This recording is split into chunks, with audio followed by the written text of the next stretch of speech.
You're listening to Simple Roots Radio, episode number 127, and today we're talking about how to define your year. Welcome to Simple Roots Radio with Alexa Sherm. Alexa believes that simplicity in life is the key to achieving true and lasting health. And now your host, Alexa Sherm.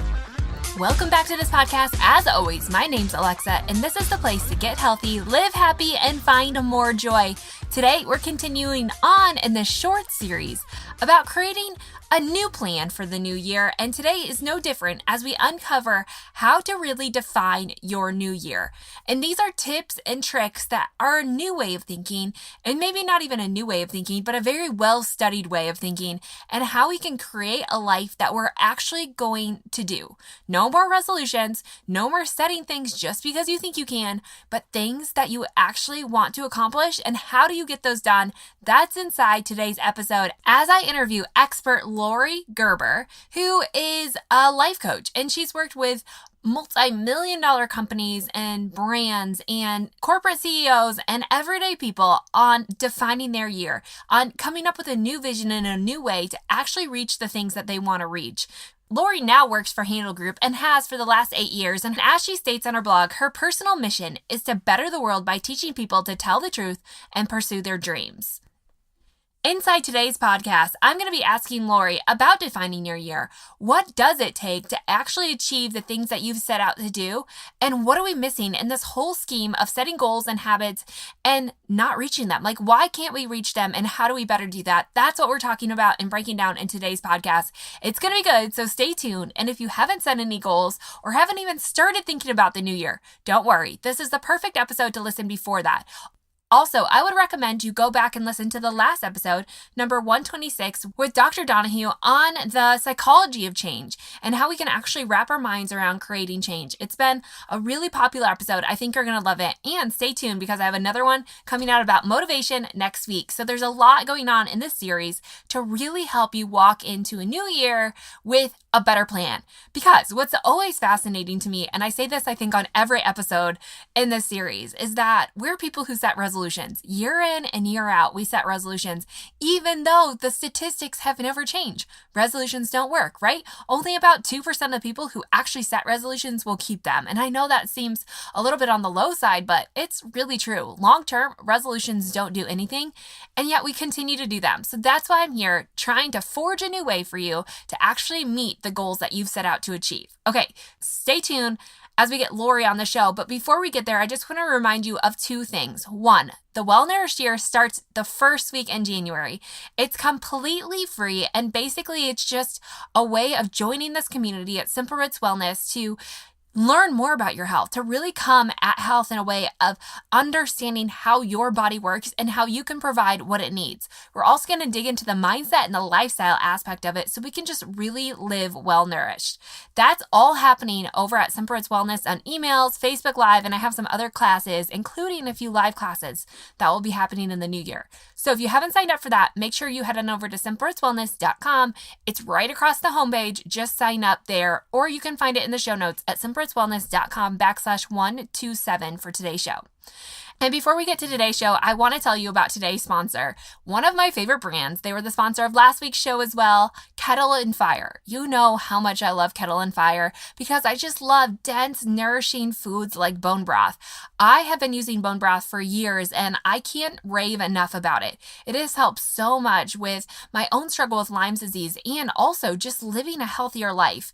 If you followed along on the podcast, then you know the immune post about supporting your immune system and really going into kind of quote unquote cold and flu season with a better approach, and that's enhancing our immune system. And bone broth is one great way to do that. I mean, how can you not love bone broth when it contains countless essential and vital nutrients that work to restore your gut, reduce inflammation, restore skin, nail and hair, enhance healing, support your immune system, and help cleanse your body? It really is the total picture of food and the closest thing I could ever come to calling something a superfood. And like I said, it's all because of bone broth's amazing nutrient profile containing loads of collagen, protein, and key amino acids. But the thing that I love most about Kettle and Fire is that I can buy bone broth from a quality source. That means it's made from non-GMO organic ingredients. It's also gluten-free, paleo, and keto friendly. It's like I don't have to worry about it. And yes, I know you can make bone broth so quickly and efficiently at home, but here's the deal. I have to buy the bones and all the ingredients, and I have to take the time, the 24 hours that it takes to really slow simmer bone broth to get the full nutrients. And this way, I just don't have to worry about it. It's boxed in my pantry, and I can pull it out anytime for soups, just to drink on its own, or even to spice up rice and other things that I might be cooking. It really is the total picture of health. And if you haven't tried bone broth, you have to try Kettle and Fire. And if you've been using bone broth, you still need to look into Kettle and Fire, because I believe it's one of the top brands on the market today. And the good news is that they are giving you a discount. Yes, you can find out more about Kettle and Fire and get 15% off your entire order at kettleandfire.com. That's KETTLE and FIRE.com/Simple Roots to get that discount, or you can just use the words, all caps, Simple Roots at checkout for 15% off. Trust me, you're going to want to check it out. If you haven't already, you can buy bundles of bone broth. They even have bone broth soup. One of my favorite soups that they have is the tomato soup. I mean, legit delicious. And on my blog, I share 6 ways to spice up that tomato soup, to add simple add-ins to make it a little bit different. I eat their tomato soup all winter long because it is that delicious, and I just love tomato soup. Plus, I'm going to be sharing a new recipe coming out next week on how to use bone broth in one of our favorite weeknight soups that we have at home, so stay tuned for that. But in the meantime, check out kettleandfire.com, use the code SimpleRoots, or just go /SimpleRoots for 15% off your entire order, plus free shipping on 6 cartons or more. Okay, check them out. Go to the show notes, get more information. In the meantime, let's get right to the show. Here's Laurie.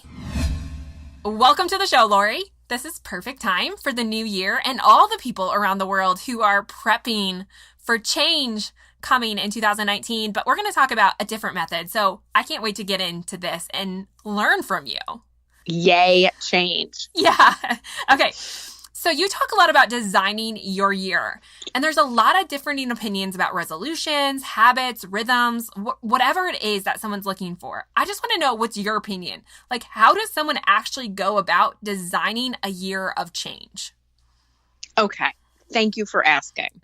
The big question. I will tell you, and I will tell you from the perspective of having spent many years trying many different things, including resolutions, goal setting, therapy, courses, gurus, ashrams, self-help books, etc. So I am extremely experienced in a lot of the different things one can try to change one's life.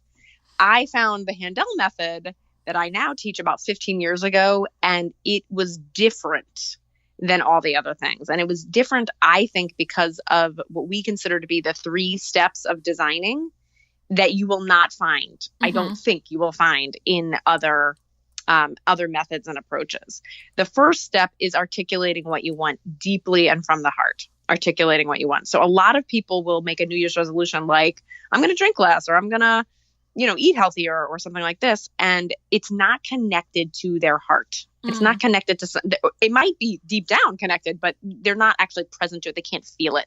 So that was the first revelation I had in coaching, when my coach actually asked me, but why do you care? Why do you care about health? Why do you care about your body? Why do you care about that?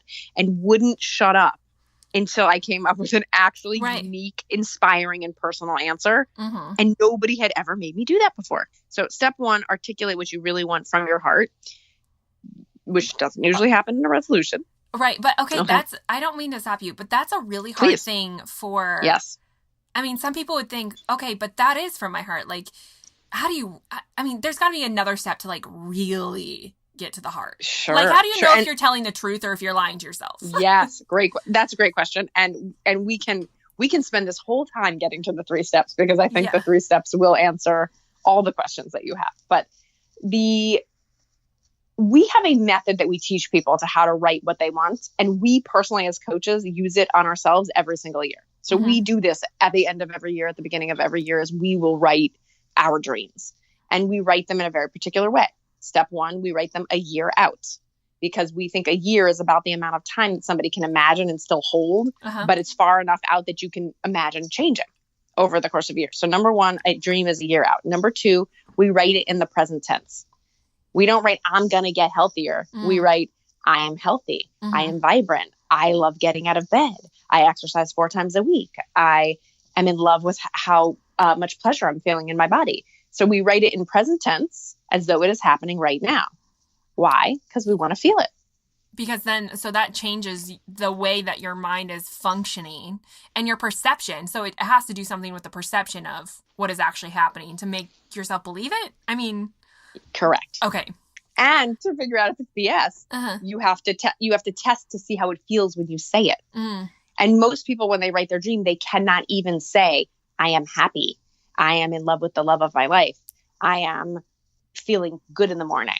They can't even say it because it's so not what's true right now that they can't even say it. Right. So just the practice of having to write the thing that would make you so happy to say moves one's heart and moves one into the feeling. And you want to get the feeling of what you want to see if, when you read it, do you get the feeling that you want? Right. Because you could write like, I'm top of my class, my PhD class, and you read it and you're like, I'm not that inspired by that. Right. Actually, right. Like that's my mother's dream, not my dream. Okay. Yeah. Right. So we write it in present tense. And then we seek to make it only positive, which is very hard. So what I say to people is it's 2018 now. Think about December 2019. Pretend I just called you and you're telling me the best news ever about how your year was. I haven't talked to you in a year and you're saying, you're never going to believe it. I'm madly in love with the love of my life. I lost 20 pounds. I feel amazing. I'm in my old jeans. I'm, whatever it is. It has to be positive. I don't want to hear, I don't have love handles anymore. I finally figured out how to talk to my mom. I don't want to hear anything negative or complaining in the dream. I only want to hear positive. This is hard for people. And then finally, I ask people, does it give you goosebumps when you read it? That's how you know if it's BS or not. If it gives you goosebumps when you read it, it's probably really true to your heart. If it doesn't give you goosebumps when you read it, if it doesn't give you chills, if you're not moved, if it doesn't make you feel like when you hear your favorite song or you read your favorite poem, if it doesn't make you feel like that, like personal, moved, it's not your dream. You have to go again. And here's my tip. Ask yourself, for every sentence you wrote in your dream, ask yourself, number one, what do I mean by that? I feel like $1 million. What does that mean? Right. I wake up with energy and I'm excited to exercise. Okay. That's what that means. Okay. Then why do you care? Why do you care? I figured out that why I care is because I wanted to dance. I didn't even know that was in there. I didn't even know. Right. When my coach was like, well, why do you care about your health? Why do you care about right. I want, I had to remember a time like 20 years earlier when I did care about my body, where I just had this like flash of a memory of wanting to be somebody who was graceful and did yoga and ate organic vegetables. Right. But it was my reality was working 70 hours a week, eating carbs and sugar and dairy for every meal, even though I was allergic to that, and not sleeping, and just, it was so far away. I had to remember back. And then I had to grant permission to say, oh, what I really care about is being graceful and being open and being close to nature and moving my body and sensuality and dance. And so we got to a really interesting, unique, real place about why I cared. That felt individualized. Right. Like that was you. That was an anchor. That was an anchor. Yeah. That just losing weight or looking good in the mirror is not enough of an anchor. Right. And that's why we can't get there. Like 90% of people will never get there is because they're doing it for all the wrong reasons. Truly. They're not connected to their heart. Right. Or they think that we have to. When I look around and I think there's a lot of people that probably could just really learn to be content with where they are because they don't even know that they feel good there. They're just thinking that they can't be there. I'm rambling. Yeah, I get really passionate about this. No, you're not rambling. Please, I was glad you were talking at all. Say something. Yeah, no, I love that. Like this idea of like really creating that connection, because outside of that, it's just something that we do. Like it's like trying to work on the external before you actually uncover anything internal. It never works that way, right? Like our shell's too hard. Okay, yes, that is what I have found. That is what I have found. Okay, so are we ready for step 2? Yes. In designing your year. So step 2 in designing your year is easier. You just write down all of your reasons you don't think you can get that. Right? That's all the voices in your head that you've told to be quiet so you could write your dream that just are dying to be heard. Right. So you write all that down, and then you consider all of that excuses. So you write it all down, and then you label it all excuses. And what we do in coaching, of course, is we help you see why those things are excuses. Most people right off the bat can go, oh yeah, that's an excuse. It's not even true. Or, oh yeah, that's an excuse. Like for me, one of the first things I said to my coach was, well, this is just how my body is, right? Like, this is just right how our family looks. Like, this is what? Well, I didn't even come to work on my body. Right. Like, I didn't come to coaching to work on my body. And she, so she called that the weather report. Like, that's just, she goes like, really? You don't think it has anything to do with how you're eating? Like, you sure? Are you sure? Yeah. And so I was like, okay, that's not true. And then my next thing was like, well, healthy food doesn't taste good. And she was like, that's not true either.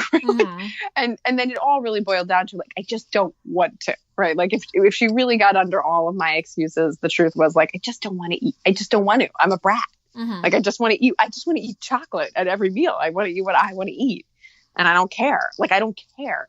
And then all excuses, right? Of either a fear-based excuse, which we call the chicken, a brat-based excuse, which we call the brat, like, or a weather report-based excuse where we're just kind of blaming life for something. And so the coach helps you debunk all that, right? And so that you can go, oh, really? All that's going on is I don't want to. I'm afraid, right? I'm afraid that if I love my body, I'm going to have to start having sex with my husband again. That was mine, right? Or I'm afraid if I start loving my body again, it's going to make me too sensitive. I'm going to feel things more, right? I'm going to have to be present more often because I'm not going to be numbing myself with food. And then, so I'm afraid, I'm a brat. I don't want to, I'm afraid. And I believe that this is the way it is, but I really don't know because I've never really tried. Like, I've never really tried to fall in love with healthy food. I've never really been in a really healthy body. So that's all BS, right? So really the truth is, let's just go for it. Let's just face the fears and face the brat and see if we can win. Because now, what we say in coaching, because we're doing it too, is we go, well, you don't even know how good you might feel. Like, you don't even know. You don't know how crappy you feel eating carbs and dairy and sugar every meal. I had no idea, right? Like, I would never go back now because why would I? Right. It's just terrible. Right. I feel like one of the hurdles like that I always struggle with the mind is that, I mean, obviously our body is built for survival, right? And so we often see the negativity before the positivity because we have to be prepared for the worst, right? Like, our subconscious and unconscious really dominate our quote unquote reality when it's not reality at all. And so when we talk about like these excuses and overcoming them, I mean, it really takes a lot of awareness. Yes, that's why we make people do a lot of writing assignments. So like, is this like you're doing it up front, but like, is this, how do you deal with that all year? Like, cause this isn't just like, they're going to go deeper and deeper and deeper, right? Yes. And the answer is everything I'm telling you to do at the beginning of the year or the end of the year, whenever you do your crossover ritual, you get to keep doing throughout the year too. Right. Like, I literally every morning I wake up and I design my day just like I design my year, but it's for my day instead of my year. Same exact thing. Right. So it works macro, micro, works any time of year, works for any area of life. It's very useful tools. Okay. Step 2, right? Like, debunk those theories like healthy food doesn't taste good, and, find someone who can prove you wrong. Start to question those thoughts in your mind and talk back to them. And what you'll ultimately come to is the real truth. And the real truth will sound a lot like what I said. It'll be like, well, I just don't have a plan, or I'm just scared, or I just don't want to, right? Like, the truth is very stark. It's very simple, and it's very actionable. So then you're going to come up with an action, which some might call a resolution, but notice all of the preparation I did before talking about this action. So, because if you don't do that preparation, you're not going to do the action. You're going to do it for the first 7 days. I think it's like the average is 7 days or 9 days of the year. You keep it and then you're done. And we all know that. Like, it's a cliche that we don't keep resolutions. So we call them promises, not resolutions, promises. And then we joke that we're pretty good at keeping promises to other people, especially if there's consequences, right? Like, we don't drive into the other lane of traffic. We don't, usually punch people on the street, like, we're pretty good at keeping to the law if we really don't like the consequence, or if we perceive there to be a consequence, you know, a social consequence or a love consequence if we don't stick to what we think is right. But with regard to self-care and doing and pursuing our dreams and pursuing things we're afraid to pursue, we are not good at keeping promises. We're not even good at making promises, much less keeping promises. Right. So we teach our clients to make very specific, measurable promises. You would never promise, I'm going to get healthier. Right. That is not a promise. Because what's that? Right. Exactly. You promise. And you'd be amazed how many smart people don't understand that. So we are, you know, the brat is very, very persuasive. So you make a very specific and measurable promise, and then you create an artificial, annoying consequence to go with that promise. So I have loads, like anywhere where I want to change something, I will always put in a promise. And then if I break that promise, I will put in a consequence. So give me some examples.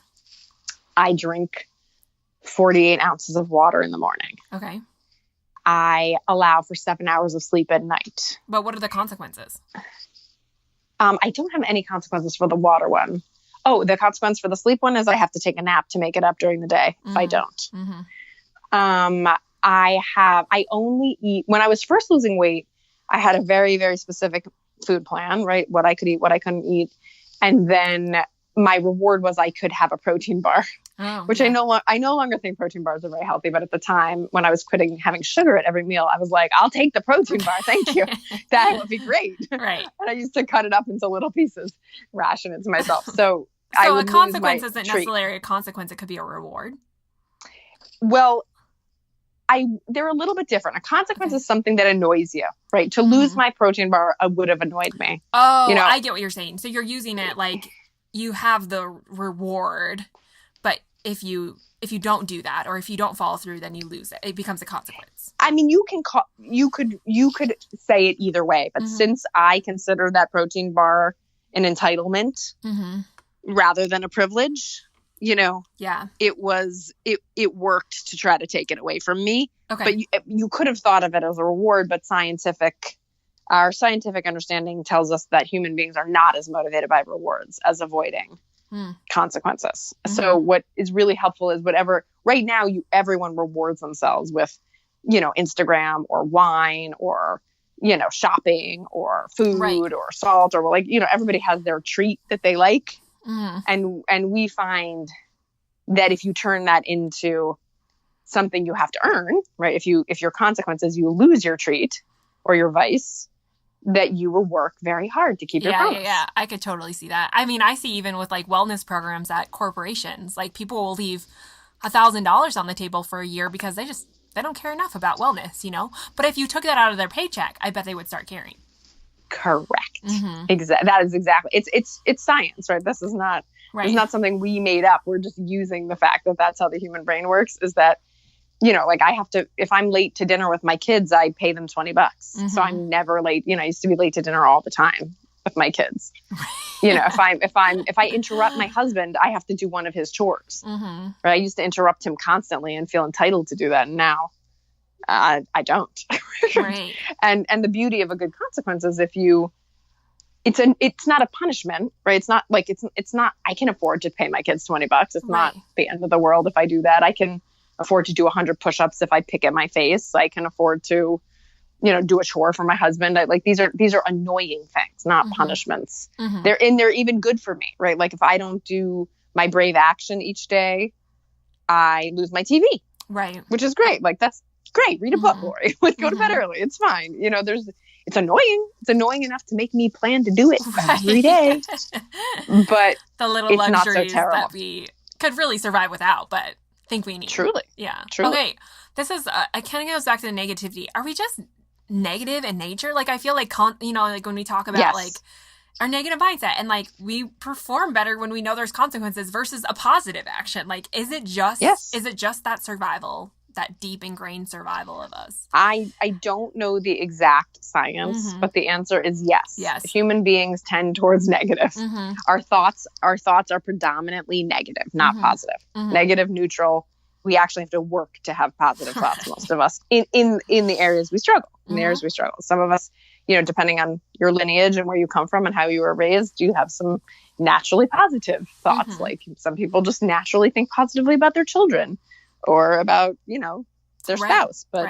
But in the areas we struggle, we are by nature gonna tend towards negative unless we purposely change the channel. Right. Yeah. Yep. Okay. Keep going with, are we on still number 2? No, so step 3 is create your promise. Okay. Articulate it specifically and create an artificial consequence to go with it so that you remember to keep it. And of course, tell someone, right? If you can't afford a coach, get a buddy that will hold you to account rigorously for actually following through on the promise, or if not, the consequence. Yes. Okay. Those are fascinating. And yet it's almost like one of those things, like when we look at resolutions and stuff, like we just automatically like pick something without wanting to go through all this work, right? And I think that there has to be some like past trauma or some fear about digging into who we really are. Like, how do you drive someone to go there, to know your excuses, to lay them on the table, to overcome that fear? Like, I mean, it takes work for someone to get there. Like, that's not always an easy process. It sounds like, I feel like all these things, we make it sound really easy, but even as I do this work, it's hard and it's freaking scary. Like, what are you going to find in there? I couldn't agree more. Yeah. And the answer is we don't. We don't. We actually try to scare people away. Because it's just like trying to get someone to go to rehab before they're ready. Like there's no point. Don't bother. So you really have to come to a place of like, you want this.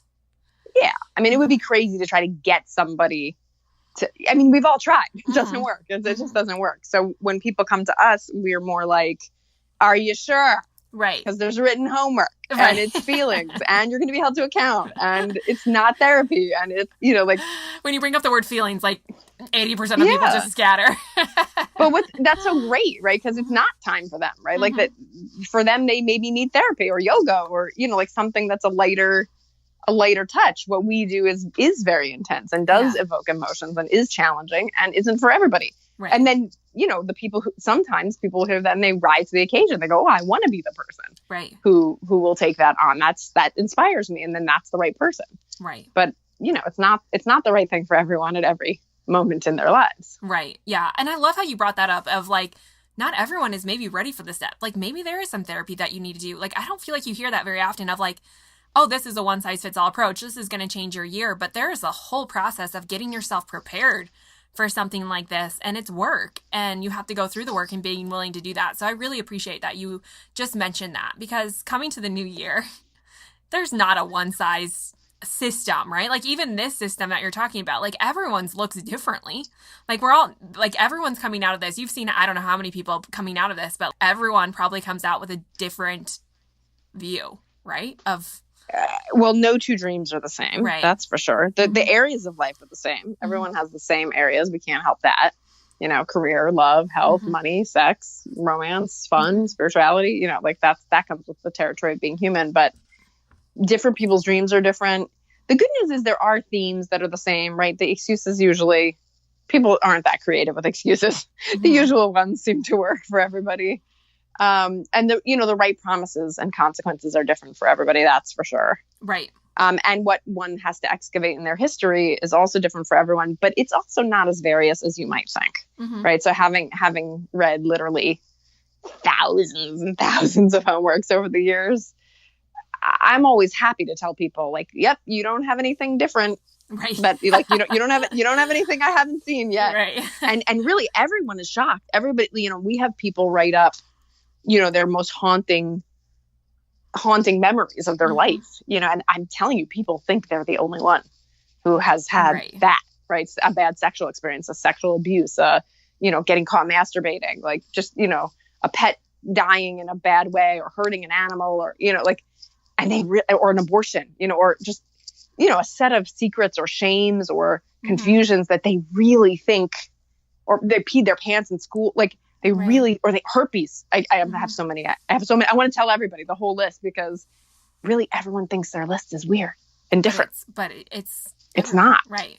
It's not. I mean, not everybody's is the same, but but if I went and wrote the types of hauntings people have, it wouldn't be millions of ideas. It might be hundreds, but not millions. Okay, I want to keep talking about hauntings and shame, and because I think it is a huge stumbling block of like, okay, this sounds great, but yeah, I'm not going to be the feeler. So when you coach someone in this process, how do you get them to come to want to put that on the table? Because I think that there is a value of like, the longer we keep it in, the less likely we are to see any change, because holding it in is doing nothing good for us. But how do you get someone to want to set that down? Well, one of the things I also love about the Handel method, and why I'm, sticking with it for so long, is that we're different from therapy in the sense that we ourselves will always share our own examples with the client. And that, I do believe that catalyzes the vulnerability, the willingness to be vulnerable. It's lovely. Like therapy, most therapy really is so helpful in the sense that someone's listening to you and you can sort out what you think and how you feel. And that's beautiful. Like, I understand why that is extremely helpful for people, and like a really worthy thing.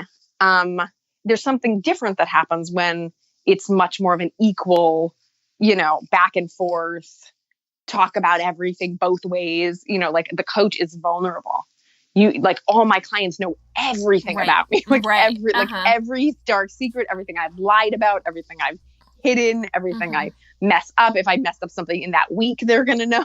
Like, it is so transparent and so fun and so equal, right? I mean, of course, the coach needs to be ahead of the client, right? Like, needs to be using the method more effectively than the client, but we're just right in there with them in the trenches. And I think that makes a lot of our clients want to. And also they're inspired because we're telling them the story of like, well, if you do this vulnerable thing, this is what's going to happen. Right. You can like, let me tell you what happened to me. Yeah. And so we're just like, come on, just believe me. And I have some clients that are just like, nope, I'm not going there with my mother, or I'm not going there with my sister.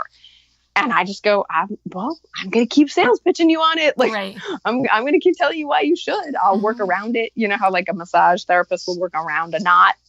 Like, I can work around it, but eventually we're going there. Right. So, because can you really, can you ever really see the change that you want to see without unpacking it all?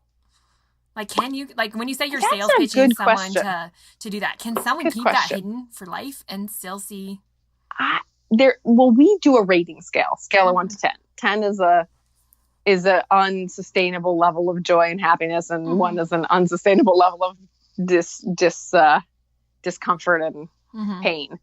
And so the answer is, I believe that our method is built to get people to 9, 10 if you use the entire method. Right. But you don't have to use the entire method to get to 7, 8 from 3. And there's certain things that if you insist on continuing to lie about, you'll only get to 7. Like, there's a consequence. Right. To holding in something you're ashamed of for your life, or not resolving something with someone important. And I feel like women are really great about this. Like, sometimes when people come to me and talk about weight, I'm like, yeah, you have physical weight, but I think it's more emotional weight that you're carrying that's creating this external weight that we can't get rid of. Like, a lot of times it's like, there's no means of eating well and exercising that's going to overcome whatever you have going on inside. Correct. And that's shame. And that's why I'm like so passionate about this stuff. Is like, it seems weird to put this stuff on like a nutrition podcast, but the reality is that 90% of the people I see have some kind of internal battle that's going on that we can't do anything external to beat that. Like, my job is not even an option until some of the stuff is unpacked. And that's what I love about these methods. It's just like opening up ideas of like, okay, there is a different way. There is a new way. And the next question I kind of want to ask is about like circumstance, right? And you kind of talked about this as you called it the weather report. And I think this kind of coincides with that. But like outside of our circumstance, which I think so many of us get stuck in, like I see people who are like, well, I want to lose weight. And we talk about stress. Well, what's stressful in your life? Well, my job is super stressful, but I can't get out of that. Like, I think we think our circumstances are end all be all. But what do you think about, like, do we have enough control over our mind and our emotions to make a change even outside of our circumstance? Like, what is the weight, our circumstance versus just like this internal thing that we're fighting through? My joke is like, whatever circumstance you're in, if it's a knotted up necklace and you made the knot, you can unmake the knot. Mm-hmm. Right? Your circumstance is just the result of all of your past thoughts and actions. Right. Right. So, and your lineage and, your things that happened before you were conscious. Sure, that too. But you have a lot more power than you think you do. Mm. And so the bad news, good news is you have a lot more power than you think you do. The other good news is you don't actually have to know how to get to your dream in order to get to it. In fact, being too fixated on how is not helpful, right? Like if your dream is to reduce your stress, sure, you could quit your job. That's one way. Or you could take up yoga, or you could take baths, or you could have a different thought, or you could tell your husband the truth, or you could, there's a lot of things that can reduce stress. We don't really know which one is the right one. So that's good news. But what we do is we back up to, can you really feel that dream? First of all, can you really feel that dream? Can you tell the truth about what the dream is? And then can you hear the voices, and can you hear those voices as excuses? Like, can you hear that it's not true?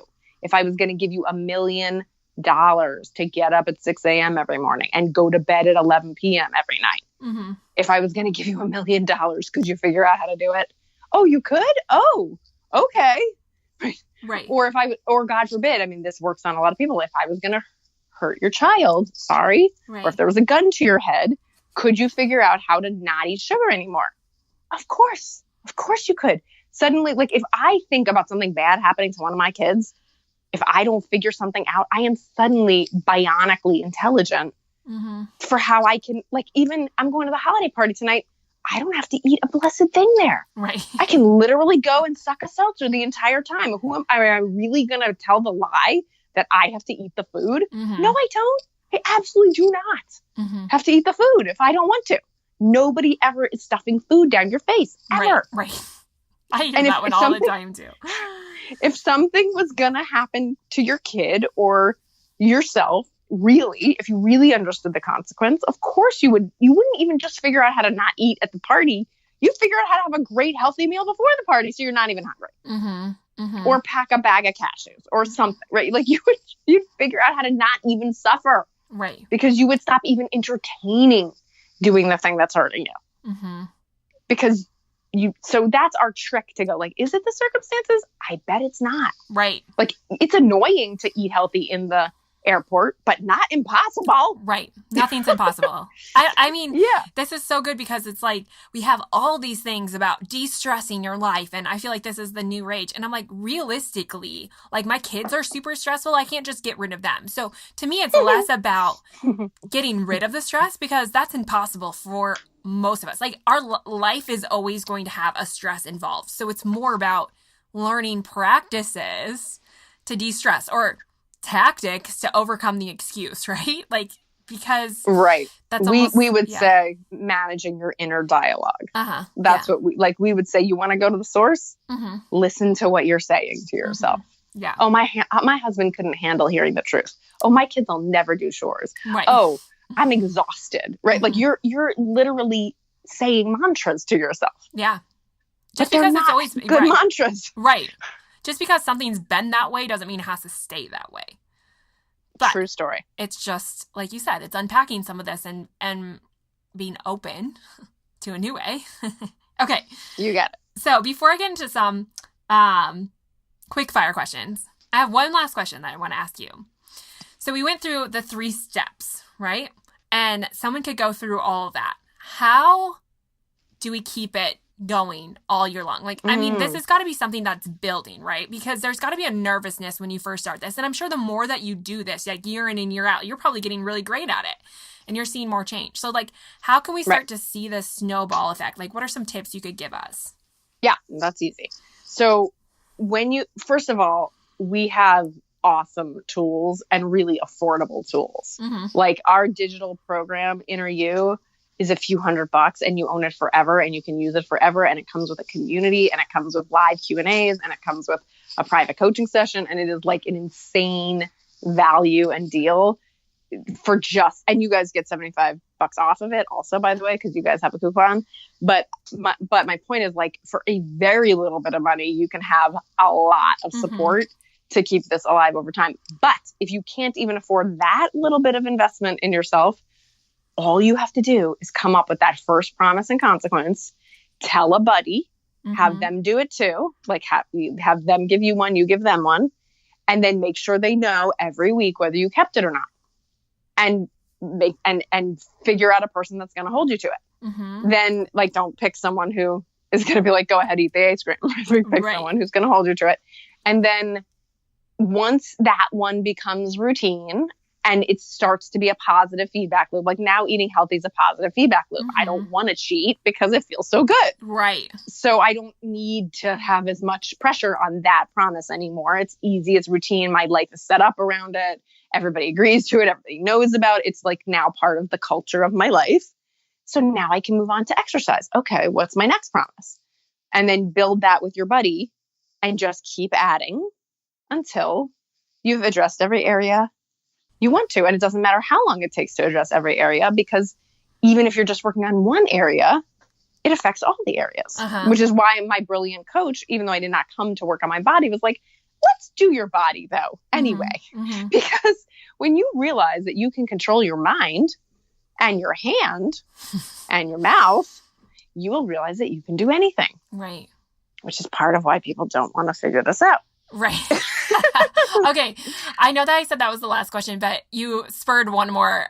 We hear about cornerstone habits, like those things that snowball into all other areas of your life. Are those set in stone? Are those different for everyone? Like when you talk about like your diet and your health, is that like a cornerstone habit that affects everything? Of course. Do you know the other cornerstone habits? You know, it's like, I do know that, but like what you eat is your life. It is. There's very few currencies, right? There's money, there's time, there's love, there's food, right? There's certain currencies, and how you spend, earn, invest, and deal with those currencies is very important. And food is like such a pivotal one because it literally, it affects you completely. And then how you feel affects everything. Okay. So yeah, go ahead. That's number one. Number two, I think one's spiritual life or one's relationship to themselves or their higher, whatever that is, I would say like if I'm not doing some form of meditation or something like that, that's a pretty big domino to mess with. So I would consider that one a cornerstone. For me, relationships are a cornerstone, having integrity in your relationships. Cause that if we work in companies, right? So nobody wants to, everybody thinks like the soft stuff is not that important, but if you go in to work and you're upset with your spouse or your kid or your parent, your day is busted. Or if God forbid you're upset with someone at work and you don't know how to resolve that well, it's busted. So that's a cornerstone. That's one of those things that if it's going great, it affects everything. If it's going crappy, it affects everything. Right. I think money is integrity with money. Because again, you could have great relationships, but if you are scared, you're not going to be able to feed yourself or clothe yourself or house yourself or pay for your kids' education.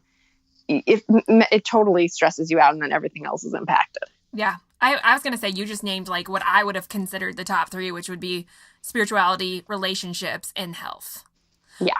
But there's probably, like you said, more financial. I can see that. Like the things that interrupt your day when they aren't going well are probably those things that are cornerstone things. That change everything. Currencies. Yeah. Yeah. The currencies. Yeah. Oh my gosh, this has been so good. A wealth of knowledge. At the end, I'm going to tell you where we can learn more about that and the program, because I think it'll be a great start to a new year. It's kind of ending the traditional way of resolutions of just setting something because you even feel like you have to. That's the way. Like, what's your resolution? What's your word of the year? Well, sometimes it's just out of the blue because we feel pressure to do stuff like that. But we're going to learn a new way. Before we go, I have a few quick fire questions for you. Okay, the first one is, what's your favorite health book or lifestyle book? Self-help book, maybe. Well, I like our book, which is called Maybe It's You by Lauren Handel Zander. Am I allowed to plug our very own book? I think anything is fair. Yes. Okay. I mean, Maybe It's You. It's the best. No, but it has the whole method in it. Right. So, like, people, if they want to learn more about this, it's a great book to recommend. So. I do. I can't help it. Maybe It's You. It's called Maybe It's You. It's available Amazon, wherever books are sold. Perfect. Okay. Next. What's on your Christmas list? Like, what do I want? Yeah. I asked my mother to get me a DOP kit I love it. How is that boring? No, I'm sorry. I think it's great. I actually don't want for much. I really have. I have what I want. Yeah. I think I asked her for something else, but I can't remember. I still like it when she buys me socks, you know? Yeah, I know. Like we make fun of mothers for getting us socks, but it's the really best. I need a mouse pad. I'm sure that people don't need to know my list of annoying things that I want. No, it's so great. This is why I asked this question, because it's like totally random stuff. You know, like it's just so funny to see this. Yeah. I mean, the point is that stuff is not what makes people happy. Right. Right. Like you need stuff to just make your life work a little better and look a little nicer, but you know, that's not what you really need. Yeah. What's one thing you do every day for your health? Eat fruits, vegetables, and protein, and nothing else. Yeah. I mean, that's really all we need, right? the pros, protein and produce. Protein, fruits, and sometimes no fruit. Yeah. Protein and vegetables really gets me. I'm not saying I never have sugar. I now can sometimes have sugar and get away with it with myself. So I'm not a complete, I'm not completely orthodox in my diet, but what I do for my health is I eat a very specific way that makes my body feel great and keeps me healthy. Awesome. What's one thing you do every day for a healthy mind? Meditate. Yeah. I mean, really something that could help us all. Something about having space of nothing. I said yesterday on a podcast that I was on, I was like, isn't it crazy that we've come to the place where we have to have float tanks so we can lay and absolutely not go anywhere or do anything? Like, I have to be strapped down. What have we come to? Like that is so healing for us. And I was saying, like, on that podcast, I was like, I read the book. My kids love the Laura Ingalls Wilder series right now. And so we've been reading it at night, and I'm always fascinated by their lives, because at night they just like sit in their rockers and rock. Like they don't do anything, you know, like they don't have anything. And I'm like, what are they thinking about? You know, like, anyway. It's a very different era we live in. Yeah. Oh my gosh. We are required to adjust quite a bit in a very short amount of time to a very different crazy environment. Yeah. Indeed. For sure. Okay. And the last quick fire question is, what's the best piece of advice you could leave us with? Tell the truth. Tell the truth about what you dream of and what you care about, really. Tell the truth about what BS you feed yourself. Tell the truth about what you're willing to do about it. Tell the truth about the things you're ashamed about or scared about, because that'll connect you deeply to other people, which is kind of the point of being alive. Yeah. That's great advice. I mean, Thanks. I haven't heard that one on here before, and I really love that. Scary, but it's we're kind of the only ones who think it's right, like sexy. Right. We kind of like corner the market on trying to get people to tell the truth. It's not that popular yet. Yeah. But we're working on it. We're good spreading the word. We're spreading the word about how good it feels and how well it helps weight loss. Yes. Okay, thank you so much for being on the show again. It was really fantastic, especially going into the new year. I know so many people are going to see great change from this and hopefully jump on your program, which, speaking of that, can you tell us where they can learn more about you and what you do and what you have to offer? Yes. The best thing to do is to take us up on our 30-minute free consultation. If you are thinking you might want to get a coach or do our digital program, that 30-minute conversation is the best way to get your questions answered, to find out more about the different options, and to get set up with one if you want it. And you're going to have a link down there or somewhere on that page that gives them the direct access to schedule one of those. That's the best advice I have. If you end up picking the digital product, which is a way to go through the entire Handel method at your own pace, you should use the Simple Roots 75 coupon code in order to get $75 off of that. So don't forget that you have that if you end up speaking to one of us and choosing to do that, or if you go online and register for that yourself, just make sure you use your Simple Roots 75 coupon. And then finally, if you're not ready to go that far, you might just want to do our free current reality quiz, which is this very fun little quiz you can do, which will give you an excellent sense of what Handel method looks at, thinks about, and how we approach things. And it's going to give you a chance to assess your entire life, basically rating the areas of your life for how you're doing. It's a little bit cheeky. It's a little bit funny. It only takes about 5 minutes to fill it out, and you'll get a score and an interpretation of that score. So there's really no reason not to run over and at least take 5 minutes and do the current reality quiz, which we will also link in your notes. Yeah. And who doesn't love a good quiz? So exactly. It's fun. It's just fun. Yeah. Well, thank you so much for being here again. I will make sure and link all of this up in the show notes so you can find all the information you need, that coupon code, and everything else that we talked about on today's show. So, Laurie, thank you so much for being here and sharing this information with us. You are so welcome. Okay, so much information packed into that episode, but it really was all the same thing over and over and over, right? Those simple little things that we could be doing that change our entire perspective. Like we learned last week on the show too, it's all about the direction of the flow in which we go. If we try too hard to change our behavior, if we try too hard just to do things that we think we should, then we're missing the whole scope of how we can actually create change that lasts. I'll make sure and have all of this information written up in the show notes. So you can grab that at simplerswellness.com/127 to get more help in defining and designing your year. Also, make sure you head on over there and grab the downloads for the Well-Nourished Year, because I think that's really going to help you start to define your year, lay it out, and actually uncover what's inside of you and help make changes based on that. So to get all that information, again, that's in the show notes at simplerswellness.com/127. Plus, the Well-Nourished Year begins the first week in January, as well as that metabolism series that I've been teasing. It's going to be so good, and I know you're going to want to stay tuned. So make sure you sign up for my email list. If you sign up for the Well-Nourished Year, you'll automatically be placed on the email list, so you'll get all the updates. Also, don't forget to check out our amazing sponsor for today's show, Kettle and Fire. Get that 15% discount, which is huge, over at kettleandfire.com/simpleroots, or just use Simple Roots at the checkout code to get 15% off. I am partial to their tomato soup, so if you want to know a place to start, I would start there. Grab a few cartons, check out that blog on 6 ways to spice up tomato soup, and I know that you're going to love it. Okay, that's it for today's show. Next week, we have another show all about designing your year on motivation. So how do we actually get motivated to do the things that we want to do? That's next week on the show. And also next week, I'm going to release the 5 wellness trends that I think you should jump on in 2019. So stay tuned. It's a fun show I do every year. Honestly, it's one of my favorites because we can talk about what trends are coming out and what to expect in the new year. So stay tuned for that. A lot of good things are coming up. But before we go, I have to tell you, I hope you have a very Merry Christmas. From my family to yours.